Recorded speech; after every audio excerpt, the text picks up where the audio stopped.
De nuevo, el país se enfrenta a la incertidumbre de una reforma tributaria. Y es muy importante analizar los aspectos principales en materia de impuesto de renta, de impuesto al patrimonio,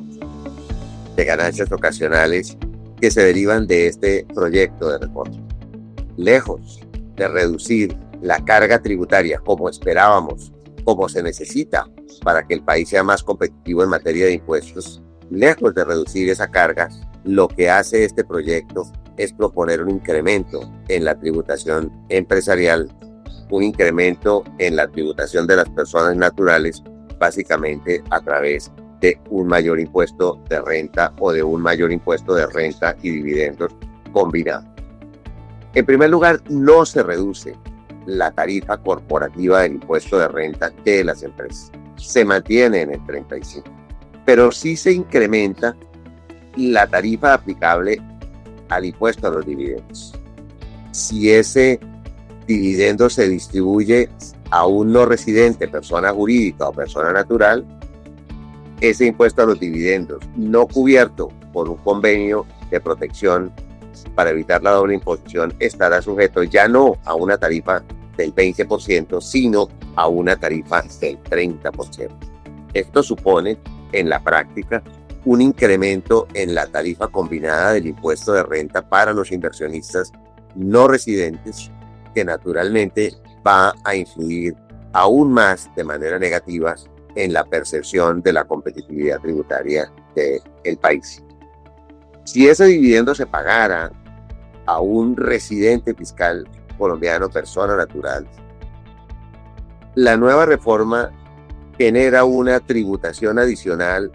sobre el dividendo recibido a la tarifa de la curva progresiva de la persona natural que lo recibe, lo que supondría una eventual tributación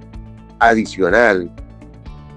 a la que ya pagan las sociedades del 35%, que podría llegar a ser del orden del 25 o 26% adicional. Esto supone una tarifa combinada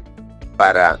la tributación de impuesto de renta e impuesto a los dividendos que deben asumir los residentes fiscales colombianos del orden del 60%.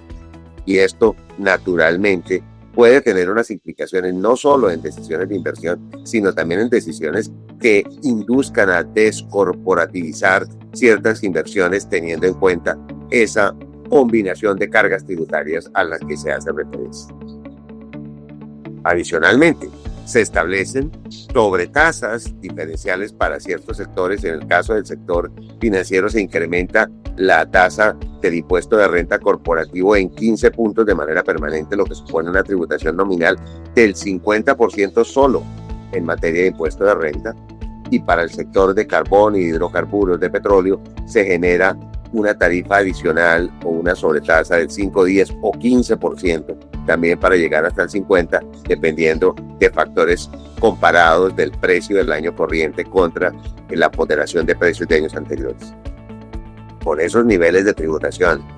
si se piensa adicionalmente en el impacto del impuesto a los dividendos, podríamos estar en un efecto en el cual la tarifa combinada para los no residentes que reciban dividendos no cubiertos por un convenio de doble imposición estaría alrededor del 65%, y para residentes que recibieran dividendos de alguno de estos sectores, particularmente del sector financiero, se estaría frente a tributaciones del orden del 70%.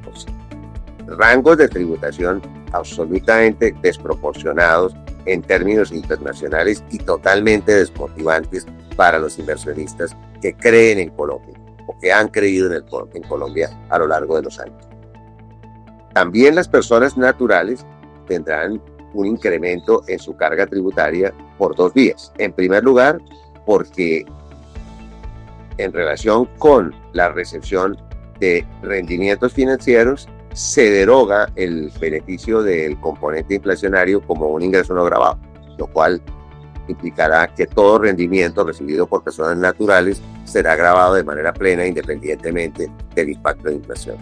Pero también para quienes son directivos, ejecutivos, asalariados, la curva de tributación se incrementa, no solo generando nuevos rangos de tributación, sino incrementando también en 2 puntos algunos de esos rangos en la curva progresiva y marginal de tributación de personas naturales. Como si esto fuera poco, el impuesto al patrimonio se incrementa y se incrementa también de dos maneras. En primer lugar, se corren las tarifas de manera que el impuesto aplicaría desde patrimonios de 2.000 millones en adelante y en algunos casos para patrimonios superiores a 10.000 y superiores a 100.000 se incrementan las tarifas, generando unos nuevos rangos de tributación y unas nuevas tarifas, el 2, el 3 y hasta el 5%.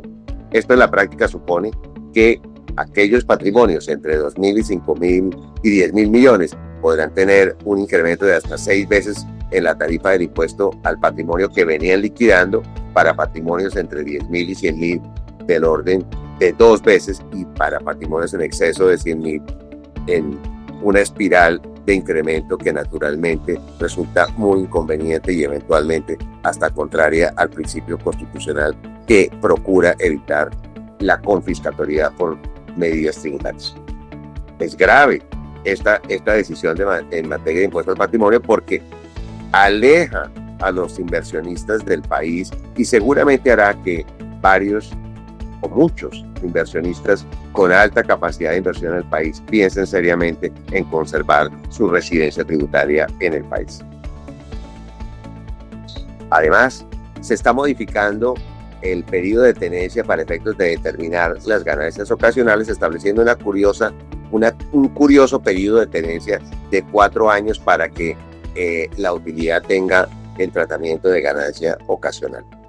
De manera combinada, si se revisan los impactos en materia de impuesto de renta, en materia de impuesto a los dividendos, en materia de impuesto al patrimonio e incluso marginalmente en materia de ganancias ocasionales, lo que se observa es que la competitividad tributaria de Colombia se reduce todavía más. La capacidad del país de atraer inversiones se aleja todavía más y la esperada mejora en la competitividad tributaria queda para el futuro. Tiene el Congreso una enorme responsabilidad. El proyecto de reforma, como está planteado, en mi opinión, no debería ser aprobado porque es muy inconveniente y naturalmente lo que más necesita el país es una estabilidad fiscal como fruto no de seguir presionando el recaudo, sino más bien como resultado de un manejo adecuado del gasto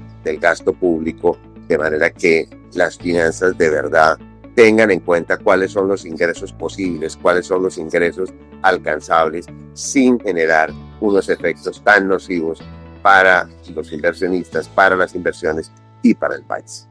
Muchas gracias.